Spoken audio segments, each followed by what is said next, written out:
يا أيها الذين آمنوا كتب عليكم الصيام كما كتب على الذين من قبلكم لعلكم تتقون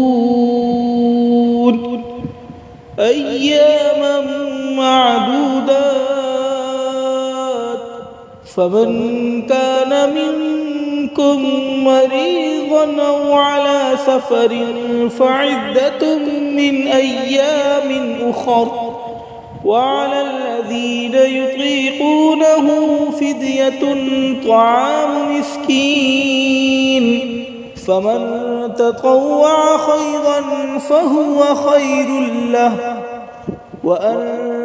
تصوموا خير لكم إن كنتم تعلمون